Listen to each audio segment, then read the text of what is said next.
சலீம் கோஸை பற்றி சொன்னார். நம்ம எப்பவுமே வேறு மாதிரி இமேஜின் பண்ணோம் இல்லையா. அவர் ஷார்ட் முடிஞ்சோடனே உடனே வந்து கட்டி பிடிச்சி ஒரு முத்தம் கொடுத்தா தான் ரொம்ப பிடிக்கும் அப்படின்னு சொல்லி சொன்னார். நான் ஆண்ட்ரியாவை நினச்சி பார்த்துக்கிட்டேன். ஆண்ட்ரியா அப்படி சொல்லியிருந்தேன் எப்படி இருந்திருக்கோம்.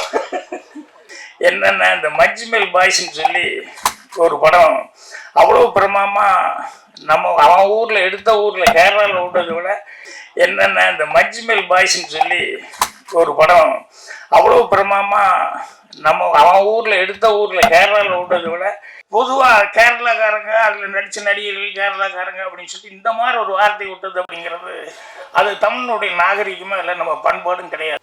மரியாதைக்குரிய சக பத்திரிகையாளர் நண்பர்கள், ஊடக நண்பர்கள்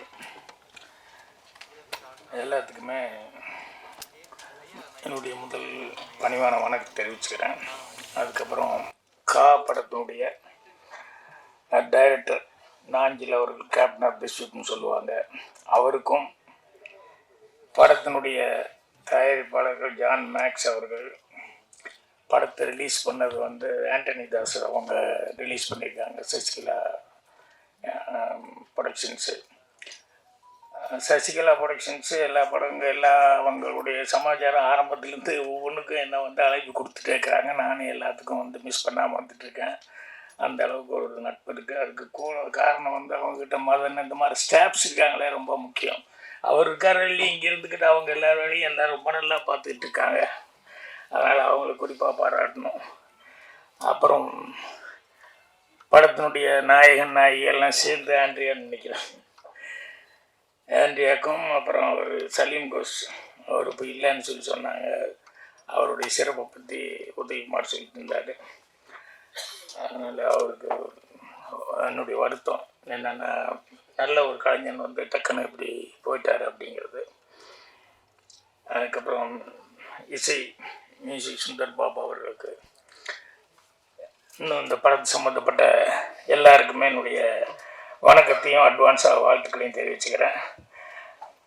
முதல்ல வாழ்த்து சொல்ல வேண்டியது நான் உதயகுமாருக்கு சொல்லணும். ஏன்னா இப்போ தான் இயக்குனர் சங்கத்தில் முதல் முறையாக தலைவராக வந்திருக்காரு. அதனால் என்னுடைய வாழ்த்துக்கள் தெரிவிச்சுக்கிறேன். வந்தோடனே அவர் ரொம்ப சந்தோஷப்பட்டது என்னென்னா, அவர் அங்கே வந்ததை விட சந்தோஷம் இங்கே ஆண்ட்ரியா பக்கத்தில் எனக்கு உட்கார்றதுக்கு வாய்ப்பு கிடைச்சது. அதனால் அந்த ராசி தொடரட்டும். அடுத்தடுத்து எங்கே போனாலும் அவருக்கு அந்த மாதிரி ஹீரோயின்கள் எல்லாம் முக்கியமானவங்கெல்லாம் அவர் பக்கத்தில் உட்காரணும். அவருக்கு இது பண்ணிக்கிறேன். அதே மாதிரி டைரக்டர் பேசுனது எனக்கு ரொம்ப பிடிச்சது. நாஞ்சில் அவர்கள் அவர் பேசுனது ரெண்டு விஷயம். ஒன்று வந்து அந்த சலீம் கோஸை பற்றி சொன்னார். நம்ம எப்பவுமே வேறு மாதிரி இமேஜின் பண்ணோம் இல்லையா. அவர் ஷார்ட் முடிஞ்சோடனே உடனே வந்து கட்டி பிடிச்சி ஒரு முத்தம் கொடுத்தா தான் ரொம்ப பிடிக்கும் அப்படின்னு சொல்லி சொன்னார். நான் ஆண்ட்ரியாவை நினச்சி பார்த்துக்கிட்டேன். ஆண்ட்ரியா அப்படி சொல்லியிருந்தேன் எப்படி இருந்திருக்கோம். இல்லை சொல்லும்போது நம்ம நினச்சி பார்ப்போம் இல்லையா, அந்த மாதிரி நினச்சிக்கிட்டேன். அப்புறம் படத்தில் வந்து உண்மையிலேயே அவர் சொன்னது வந்து ஆண்ட்ரியா எந்த அளவுக்கு அதில் ஸ்ட்ரெயின் பண்ணியிருக்காங்க, எவ்வளோ அக்கறையோடு இதில் நடிச்சிருக்காங்க, எவ்வளோ ஈடுபாடு இருந்திருக்கு அப்படிங்கிறத வந்து அவர் சொல்லும்போது புரிஞ்சுட்டேன். அதுக்கு முன்னாடியே வந்து எனக்கு மற்றவங்ககிட்டலாம் பேசும்போது கூட ஜான் மேக்ஸு அவங்க ஆண்டனி தாஸ் அவங்க அந்த டீம்கிட்ட பேசும்போதெல்லாம் கூட அவங்க அவ்வளோ ஈடுபாடோட நடித்தாங்க அப்படின்னு சொல்லி கேள்விப்பட்டோன்னே அது ரொம்ப சந்தோஷமாக இருந்தது. பொதுவாக எல்லா படத்துலையும் ஈடுபாடோட எல்லாருமே நடிக்கிறவங்க தான். இருந்தாலும் சிலது பர்சனலாக சில கேரக்டர்ஸ் அப்படிங்கிறது ரொம்ப லைக் பண்ணிட்டாங்க அப்படின்னு சொன்னோம்னா அது வந்து ரொம்ப இன்வால்மெண்ட்டோடு நடிப்பாங்க. அடுத்து டைரக்டர் சொன்னதில் நிறையா சினிமாவை பற்றி புதுசாக இருந்தது எனக்கு. அவர் சொன்னதில் நிறைய விஷயங்கள் என்னென்னா, சினிமாங்கிறது ஒவ்வொருத்தரும் ஒவ்வொரு மாதிரி சொல்லியிருக்காரு. அவர் கொஞ்சம் யாரோ ரெஃபரன்ஸ் எல்லாம் கொடுத்துட்டு இது அனுபவம் அப்படின்னு சொல்லி சொன்னார். பொதுவாக படம் கையில் இருந்ததெல்லாம் பார்த்தா தான் படத்தை உடனே பார்க்கணும் அப்படின்னு சொல்லி தோணுது. இதில் ஆண்ட்ரியா ஆக்ஷன் அப்படின்னு சொல்லி நடித்ததெல்லாம் பார்த்துட்டு அது கண்டிப்பாக பார்க்கணுன்னு. அதை விட அவர் டைரக்டர் பேசினதை வச்சு இவ்வளோ ஏதோ சொல்கிறாரு, ஒரு வித்தியாசமாக இருக்கு, அதனால் அவசியம் படம் என்ன இருக்குன்னு பார்க்கணும் அப்படிங்கிற மாதிரி ஒரு ஆர்வத்தை கொடுத்தது. வந்துரிமை யார்கிட்ட என்ன இதுன்னெல்லாம் கேட்டுக்கிட்டு இருந்தேன். அவருடைய எக்ஸ்ப்ளனேஷனுங்கிறது கொஞ்சம் வித்தியாசமான முறையில் இருந்தது. இந்த படங்கள், இந்த மாதிரி படங்கள், காமார படங்கள் எல்லாம் வந்து அந்த காலத்தில் நான் ரொம்ப விஜயில் நடித்து ரிவால்வர், ரீட்டா, காஞ்சனா, கன்ஃபீட் காஞ்சனா, அந்த மாதிரி டப்பிங் படங்கள் தெலுங்கில் எடுத்து அது பூரா வந்து வரும். அதெல்லாம் மிஸ் பண்ணாமல் நான் பார்த்துருவேன். எப்பவுமே இந்த டப்பிங் படங்கள் தெலுங்குலேருந்து வர்றது ஃபைட் படம்னா எனக்கு ரொம்ப பிடிக்கும். அதனால் மிஸ் பண்ணாமல் காந்தாராவ படங்கள் இதெல்லாம் நான் பார்த்துக்கிட்டே இருப்பேன். அந்த மாதிரி அவங்க விஜய் ஜெயலலிதா நடித்தாங்க. அதுக்கப்புறமா விஜய் ஜெயலலிதாவுக்கு அப்புறம் வந்து அப்புறம் ஆக்ஷன் படங்கள் விஜய் சாந்தி கொஞ்சம் வேறு மாதிரி சோசியல் டைப்பில் வந்து விஜய் சாந்தி வந்து நடித்தாங்க. ஸோ விஜய் ஜெயலலிதா அது வந்து பூரா கவ்பாய் படங்கள் அந்த ஜாதியில் இருக்கும். விஜய் சாந்தி ஃபேமிலி ஓரியன்டாக செஞ்சாங்க. ஸோ எல்லாமே ரெண்டுமே லைக் பண்ணுற அளவுக்கு தான் இருந்தது. அப்போல்லாம் கர்ணன் டைரக்டர் தான் இந்த கவ்பாய் படங்கள்னு சொல்லி இங்கிலீஷில் வர்ற படங்கள் பூரா அந்த மாதிரி டைப்பில் வந்து அந்த ஜாதியில் இங்கே படம் எடுக்கிறது, அந்த மாதிரி கண்ணுகன்னெல்லாம் வச்சுட்டு எடுக்கிறது அப்படிங்கிறது அவர் கர்ணன் சார் படங்கள் தான். அந்த ஹார்ஸ் ரைடிங்லேருந்து ஃபைட்டிங்கு எல்லாமே வித்தியாசமாக இருக்கும். அது அந்த படங்கள்லாம் பார்த்தது. அதனால் இப்போது ஆண்ட்ரியா நடிச்சு இந்த படம் பார்க்கணும். ஏன்னா நிறைய இந்த மாதிரி படங்கள்லாம் வந்து லேடி ஓரியன்டான படங்கள் இங்கிலீஷில் கூட நிறைய படம் இருக்குது. கில் பில்லா ஏதோ ஒரு படம், அது வந்து பார்ட் 1 பார்ட் 2 இப்படியெல்லாம் மாறி மாறி வந்தது. இனி ஒரு படம் வில்லியா ஒரு பொம்பளை நடிச்சிருப்பா. அவர் ஹீரோ நல்ல பாடி பில்டர், அவர் பேர் நம்ம மறந்து போச்சு எனக்கு. அவர் வந்து ஒரு படத்தில் ஹீரோ. அந்த படத்தில் அவர் மேலே வந்து எங்கே போனாலும் ஒரு மாடல் நடக்கும். அந்த மாடல் வந்து அவர் மேலே அந்த சார்ஜ் வந்துடும், மாடல் சார்ஜ். ஸோ அவர் அதில் போலீஸ்கிட்டேருந்து தப்பிச்சு ஓடிட்டு இருப்பார். அப்படி இங்கே வாங்க அங்கே வாங்க, உங்களுக்கு எதுக்காக என்னங்கிறத விளக்கம் சொல்கிறோன்னு சொல்லிட்டு ஒரு ஸ்பாட்டுக்கு போய் நிற்பார். போய் நிற்கிற இடத்துல பூரா பார்த்தீங்கன்னு சொன்னோம்னா மறுபடியும் மாடல் நடக்கும், மறுபடியும் மாட்டிக்குவார். கடைசியில் கிளைமேக்ஸில் வந்து இது எல்லாத்துக்கும் காரணம் இத்தனை மாடல்லாம் பண்ணதுன்னு சொல்லிட்டு அங்கே தான் ஒரு லேடியை கொண்டு வருவாங்க. என்னென்னா அவங்க வந்து அதுக்கு முன்னால் நிறைய ஆக்ஷன் எல்லாம் வந்தது. அப்போ லேடினே தெரியாது. சில இடங்கள் தப்பிச்சு போகிற இடங்கள்லாம் அவ்வளோ நல்லா அந்த ஆக்ஷன் சீக்வன்ஸ் எல்லாம் இருந்தது. அதுக்கப்புறம் கிளைமேக்ஸில் வந்து அந்த லாஸ்ட்டு ஃபைட் சீக்வன்ஸ் வரும்போது அப்போ தான் ஓப்பனாக லேடின்னு காமிப்பாங்க. அவங்களுக்கு எல்லா ஸ்கில்லும் இருக்குது, ஏன்னா ஆர்மியில் வந்து வேலை பார்த்தவங்க அப்படின்னு சொல்லிட்டு. அந்த கிளைமேக்ஸ் ஃபைட்டெல்லாம் கூட ரொம்ப ஒரு ஓப்பன் டெரஸ், ரொம்ப பெரிய ஹைட்டான ஒரு பில்டிங்கில் மேலே நடக்கும். ஸோ அப்போ அந்த பொண்ணு இந்த அளவுக்கு, ஸோ இங்கிலீஷில் சில பேர்த்து நம்பி லேடிஸ் வந்து போடும்போது உண்மையிலேயே அவங்க அந்த அளவுக்கு அந்த ஆக்ஷன் பண்ணுற அளவுக்கு பாடியை வச்சுக்கிட்டு அந்த டேலண்ட்டோடு அவங்க பண்ணியிருப்பாங்க. ஸோ அந்த மாதிரி அந்த பொண்ணு அந்த படத்தில் நடிக்கும்போது கூட ரொம்ப நல்லா பர்ஃபார்மன்ஸ் பண்ணியிருந்தது. அதில் கடைசியில் ஹீரோ அவனுக்கு ஒரு இது வேறு, ஏரோ வேறு அந்த பொண்ணு விட்டதில் அதுலேயும் வேறு ரொம்ப இதாகிடுவான். அதோட மீறி ஃபைட் பண்ணிட்டு இருக்கும்போது அவன் எப்படியோ டாட்ஜ் பண்ணி அந்த பொண்ணு இவனை தள்ள வரும்போது இவன் அந்த பொண்ணை தூக்கி விட்டா அவ்வளோ பெரிய பில்டிங்லேருந்து ஒரு ராடு நீட்டிகிட்டு இருக்கோம், அதை பிடிச்சி அப்படியே தொங்கிட்டு இருப்பான். ஸோ கீழே அவ்வளோ டெப்த்து. இப்போ அவன் தொங்கிட்டு இருக்கும்போது இவன் கஷ்டப்பட்டு எந்திரிச்சு மெல்ல பக்கத்து வந்து பார்ப்பான். அவளுக்கு தெரியும் இனிமே இதுக்கு மேலே வந்து நம்ம தப்பிக்கிறதுக்கு சான்ஸே இல்லை. ஏன்னா ஒரு 15-20 மாடிக்கு மேலே இருக்கும். இவ்வளோ டெப்த்தில் நம்ம உழுக போகிறோம், சாக போகிறோம் அப்படின்னு சொல்லும்போது அப்போ வந்து மெல்ல வந்து சொல்லுவாள், இந்த மாதிரி இனி நம்ம தப்பிக்க முடியாதுன்னு சொல்லும்போது ப்ளீஸ் ஹெல்ப் மீ அப்படிங்கிற மாதிரி சொல்லுவாள். அப்போ அந்த ஹீரோ வந்து சொல்லுவான் என்னென்னா, இத்தனை பேர்த்து நீ கொலை பண்ண லைனா, அதுவும் உயிர் தானே, அப்போல்லாம் உனக்கு ஃபீலிங் எதுவுமே கிடையாதா? இத்தனை பேர்த்த கொண்டுட்டு இப்போ உன் உயிருங்கும் போது மட்டும் ஹெல்ப் மீன்னு சொல்லி கேட்குறியா அப்படிமா. அப்புறம் அவளுக்கு தெரியும் இனிமேல் ஹெல்ப் பண்ண போகிறதில்ல, அதனால தான் அட்வைஸ் பண்ணுறேன் அப்படின்னு சொல்லிட்டு கோவத்தில் வந்து கோ டு ஹெல் அப்படின்னு கத்துவாள். உடனே எஸ் லேடிஸ் ஃபஸ்ட் அப்படின்னு சொல்லி காலில் அந்த அவள் கையை தட்டி விடுவான். ஸோ சாதாரணமாக லேடிஸ் ஃபஸ்ட்டுங்கிறது வந்து நம்ம எங்கேயோ எதோ கேள்விப்பட்டிருக்கோம். அந்த டைலாக் ரைட்டர் அந்த படத்தில் அந்த இடத்துல வச்சா பாருங்க, அதுதான் சாமர்த்தியம். அவள் வந்து கோ டு ஹெல்னு சொன்னோன்னே லேடிஸ் ஃபஸ்ட்னு அந்த காலில் கையை அப்படி தட்டி விடுவான் அப்படிங்கிறது ரொம்ப அவசியம். அந்த மாதிரி நிறையா படங்கள் வந்து லேடி ஓரியன்ட் படங்கள் வந்து அந்த காலத்தில் வந்தது. இப்போ இந்த படம் பண்ணியிருக்காங்க. ஸோ ஆண்ட்ரி அவங்க டைரக்டரும் வித்தியாசமாக இதை பற்றி சொன்னார். நான் வரும்போதே மனைவி வந்து அவர் ரொம்ப அப்ரிசியேட் பண்ணி சொன்னார். என்ன ஒரு பாட்டு பார்த்தார் பொழுது, நான் வேறு ட்ரெய்லர்லாம் பார்த்தேன்.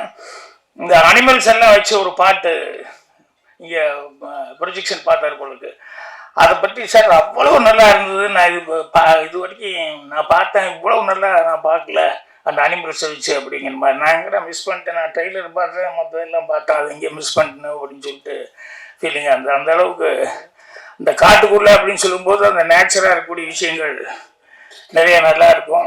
அதனால் ஆக்ஷன் அது பெரியவர்களுக்கு படமாக பிடிக்கும். வேறு லேடி ஓரியன்ட் அப்படிங்கிறதுனால கண்டிப்பாக எல்லாருக்கிட்டையுமே ஒரு எதிர்பார்ப்பு இருக்குது. அந்த எதிர்பார்ப்பு அளவுக்கு படம் சக்ஸஸ்ஃபுல் ஆகும் அப்படின்னு சொல்லிட்டு இப்போ அட்வான்ஸாக வாழ்த்துக்கள் தெரிவிச்சுக்கிறேன். ஒரே ஒரு விஷயம், எப்படி இருந்தாலும் கான்ட்ரவர்சி வரும்னு தெரியும், வேறு வழி இல்லை. என்னென்ன இந்த மஞ்சுமேல் பாய்ஸ்ன்னு சொல்லி ஒரு படம் அவ்வளோ பிரமாதமாக அவன் ஊரில் எடுத்த ஊரில் கேரளாவில் விட்டதை விட இங்கே தான் பெரிய சக்ஸஸாக, இங்கே தான் பயங்கர வசூலாக வந்து ஓடிச்சு. இந்த மாதிரி நிறைய படங்கள் வந்து அந்த காலத்தில் வேறு லாங்குவேஜில் எடுப்பாங்க. சங்கராபரணம் வந்து அந்த அளவுக்கு அப்படியே தெலுங்கு கொண்டு ரிலீஸ் பண்ணாங்க, அது அந்த அளவுக்கு ஓடிச்சு. செம்மீன் அந்த காலத்தில் இருந்த படங்கள் ஓடிச்சு. இப்படி வந்து நிறைய படங்கள் அடுத்த ஊரில் எடுக்கிறது வந்து லைக் பண்ணுறாங்க ஜனங்க. அதனால் வந்து அதில் ஏதோ ஒரு விஷயம் இருக்கிறதுனால தான் அந்த அளவுக்கு போயிருக்கு. ஆனால் நம்ம ஊர் ரைட்டர் ஒருத்தர் வந்து ரொம்ப கீழே இறங்கி அதை விமர்சனம் பண்ணுறதுங்கிறது மனசுக்கு ரொம்ப கஷ்டமாக இருந்தது. ஏன்னா அவர் நல்ல ரைட்டு, பெரிய ரைட்டு, பேர் வாங்கினவர். அது ஏன் வந்து மனசுக்கு வருத்தமாக இருக்குது அப்படின்னு சொன்னோம்னா, அது படத்தை மட்டும் விமர்சனம் பண்ணி ஒரு வார்த்தையை விட்டுருந்தா பரவாயில்ல, வேறு மாதிரி வார்த்தைகள் விட்டார். அதாவது படத்தை பற்றி விமர்சனமோ இல்லை படத்தை டைரக்டர் அதை பற்றி விமர்சனம் விட்டு பொதுவாக கேரளாக்காரங்க அதில் நடித்த நடிகர்கள் கேரளாக்காரங்க அப்படின்னு சொல்லிட்டு இந்த மாதிரி ஒரு வார்த்தை விட்டது அப்படிங்கிறது அது தமிழனுடைய நாகரிகமாக இல்லை, நம்ம பண்பாடும் கிடையாது. ஏன்னா நம்ம எல்லாத்தையும் பாராட்டி தான் சொல்லிக்கிறோம் இல்லையா, யாரையும் வந்து அவ்வளோ இறங்கி விமர்சனம் பண்ணல. ஸோ ரைட்டர் வந்து அப்படி விமர்சனம் பண்ணார் அப்படிங்கும்போது ரொம்ப கஷ்டமாக இருந்தது. என்னென்னா சினிமாவில் வந்து என்ன வேணாலும் நீங்கள் விமர்சனம் பண்ணலாம். அந்த படத்துலேயே வந்து ஏதாவது எனக்கு அது பிடிக்கல, நீ தமிழ்னு இப்படி காமிச்சிருக்க அப்படி காமிச்சிருக்க அப்படிங்கிறது இந்த மாதிரி வர்றதுங்கிறது தப்பு இல்லை. படத்தில் அது சரியில்லை இது சரியில்லைன்ட்டு பர்சனலாக வந்து அந்த ஊருக்காரங்களை அப்படின்னு சொல்லி அப்படி பேசுனது அப்படிங்கிறது தான் ரொம்ப ஒரு கஷ்டமான ஒரு சமாச்சாரம். நான் அந்த நேரத்தில் சொல்லானே அப்புறம் வெளியூர் அங்கேயும் சுற்றினது. அவர் ரெண்டாவது சூட்டோட சூடாக பேசி எரிய நெருப்பும் மறுபடியும் கொஞ்சம் எண்ணெய் ஊற்றுற மாதிரி வர வேண்டாம், கொஞ்சம் சூடெல்லாம் அடங்கட்டும் அப்படின்னு சொல்லிட்டு தான் விட்டேன். இது கூட இப்போ நான் பதிவு பண்ணுறது எனக்காக மட்டுமல்ல, இன்னும் தமிழ்நாட்டில் யாருமே அதை பற்றி ஒன்றும் கண்டுக்கவே இல்லையா அப்படின்னு சொல்லிட்டு அந்த கேரளா பீப்புள் அவங்க நினைக்கக்கூடாது. அதுக்காக நான் வந்து பதிவு பண்ணுறேன். தமிழ்நாட்டில் அப்படி கிடையாது. தமிழ்நாட்டிலையும் அது மாதிரிலாம் வந்து வர்றதை வந்து கண்டிக்கிறதுக்கு ஆட்கள் இருக்கிறாங்க அப்படின்னு சொல்லிட்டு. ஏன்னா இப்போ நம்மளே படம் எடுக்கும்போது, இப்போ அந்தைய நாட்டில் எடுக்கும்போது, பாலக்காட்டு மாதவன் எடுக்கும்போது அதை அவ்வளோ பேர் அப்ரிஷியேட் பண்ணுற மாதிரி எடுத்தேன், அது பாராட்டினாங்க. அதே நேரத்தில் வந்து சின்ன வீடு படத்தில் வந்து ஒரு கேரளாக்கார பொண்ணை பின்னால் போய் டாவடிச்சுட்டு இருப்பேன், ஓமலால் கண்டு யான் பொங்கினா இல்லை அப்படின்னு சொல்லிட்டு பின்னால் போய் டாவடிச்சுட்டு இருப்பேன், அதெல்லாம் பண்ணுவேன் அப்படிங்கிற மாதிரிலாம் பண்ணுவேன். ஸோ அதுக்கு விமர்சனங்கள் வர்றது உண்டு. மௌன கீதங்களில் வந்து ஒரு லாட்ஜில் போய் நான் தங்க போகும்போது, இங்கே எல்லா ஸ்டேட்டும் உண்டு சார் அப்படின்னு சொல்லிட்டு தமிழ், தெலுங்கு, கன்னடா, மலையாளம் அப்படி இப்படின்னு சொல்லிட்டு அது ஒரு தப்பான இடத்துல போய் ஒரு தங்குறாரு அப்படிங்கிற மாதிரி சொல்லி, இதுக்கு வந்து வேறு இடத்துல வரல, நான் கர்நாடகாவில் வந்துச்சு, எப்படி எங்கள் ஊரை சொல்லலாம் அப்படின்ட்டு அந்த ஊரில் மட்டும் இல்லாத மாதிரி அந்த நேரத்தில் வந்து பெரிய பிரச்சனை வந்தது. இப்படி ஒவ்வொரு ஊர்லேயும் ஒவ்வொரு அப்ஜெக்ஷன்கள் ஏதாவது அதெல்லாம் பிரச்சனைலாம் வர்றது உண்டு. இது வந்து இவர் வந்து சொன்னதுங்கிறது வந்து அந்த பர்சனலாக அவங்கள அட்டாக் பண்ணாமல் இருந்தால் நல்லா இருந்திருக்கு. அதை அட்டாக் பண்ணதுனால நிச்சயமாக அதெல்லாம் அவங்க மைண்டில் ஏறும். ஏன்னா நிறைய பேர் டெக்னீஷியன்ஸ் இருக்கான், ஆர்டிஸ்ட் இருக்கான், எல்லாத்துக்குமே அது மைண்டில் இருக்குது. ஏன்னா நமக்கு இன்றைக்கி தமிழ்நாட்டில் இருக்கிறவங்க வந்து எல்லா இடத்துலையும் தெலுங்கில் நம்ம டெக்னீஷியனுக்கு இருக்கிற மரியாதை அதுக்கு தெரியும். அதே மாதிரி பாம்பேயில் இருக்கிறவங்க வந்து நம்ம தமிழ் ஆளுங்க அப்படின்னா டெக்னீஷியன்ஸ்னு எவ்வளோ மரியாதை கொடுக்குறாங்க அப்படிங்கிறது தெரியும். அந்த மாதிரி எல்லாரையும் வந்து நம்ம இங்கே இருக்கிற போல ஆளுகளையும் மரியாதை கொடுக்குறாங்க. இப்போ உதயகுமார் மற்றவங்கலாம் பேசுகிற மாதிரி சலீம் கோஸ்னா அவர் யார் என்னவோ இருந்தாலும் டேலண்ட் இருந்ததுன்னா சொல்லி மரியாதை கொடுக்குறாங்க. அந்த மாதிரி வந்து மரியாதை கொடுக்குறாங்க. அதே மாதிரி கேரளா பீப்புளில் வந்து அவங்க ஊரில் பெரிய டைரக்டராக இருந்தால் கூட தமிழில் ஒரு படம் பண்ணுறது மிகப்பெரிய கௌரவமாக நினச்சி ஒவ்வொரு டைரக்டரும் ட்ரை பண்ணுறாங்க இங்கே. ஸோ நம்ம ஆளுகளும் அவங்களுக்கு வாய்ப்பு கொடுத்துருக்காங்க. தமிழ்லேயும் அதே மாதிரி நிறைய படம் பெரிய ஹீரோஸ் வச்சு விஜய் முதல் கொண்டு எல்லா பெரிய ஹீரோஸ் எல்லாம் வச்சு சக்ஸஸ் பண்ணிட்டுருக்காங்க. ஸோ அதனால் எல்லா டெக்னீஷியனுங்களும் வந்து நல்ல டெக்னீஷியன் எங்கே இருந்தாலும் எல்லாருமே எல்லாம் அப்ரிஷியேட் பண்ணி பண்ணுவாங்க.